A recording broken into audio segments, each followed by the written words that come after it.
A bloody hand suddenly burst out from the ground. There's a strange humanoid object lying on the ground. At first, everyone thought he had been buried alive, but just as they were about to ask where he came from, a black tentacle slithered out of the man's nose. It moved so fast that only the guy with glasses, standing closest, actually saw it. The bizarre sight sent chills down everyone's spine. They decided to draw a sample of his blood for research, but as they moved in, a tentacle came out of the man's ear again.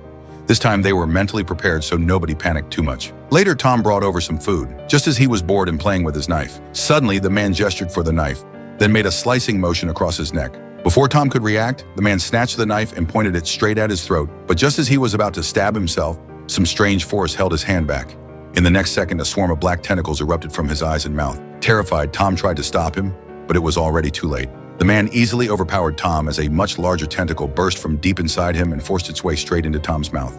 When Tom came to, the once-alive man was now a horrifying, rotting corpse. Panicked, Tom ran to tell the others. The shocking scene left everyone completely stunned. But when Tom gave his bizarre explanation, the female supervisor was speechless. Still, without any proof, she told them to keep it quiet for now and leave the area. Back in his room, Tom started acting strangely, constantly checking himself in the mirror. His roommate thought he'd lost it, but Tom told him there was a 200-year-old creature living inside his body. But the roommate didn't believe him.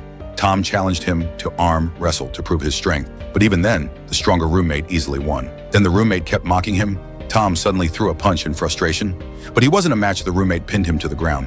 Then, without warning, a tentacle snaked out from Tom's pant leg.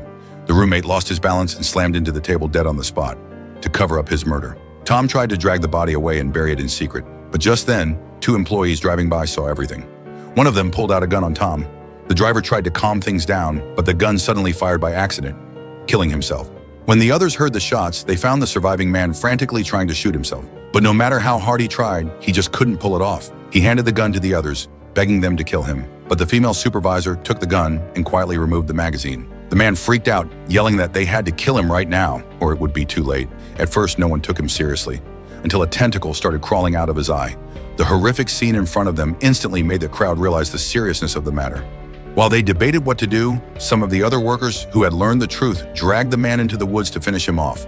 But none of them had ever killed anyone before, and no one had the guts to pull the trigger. So they told the man to walk a few steps away, then opened fire all at once. Somehow, not a single bullet hit him. Then the bald guy took another shot this time. The man's body exploded. From the smoke and gore emerged a writhing monster covered in tentacles, which bolted into the forest. The others saw this and rushed to search for the monster.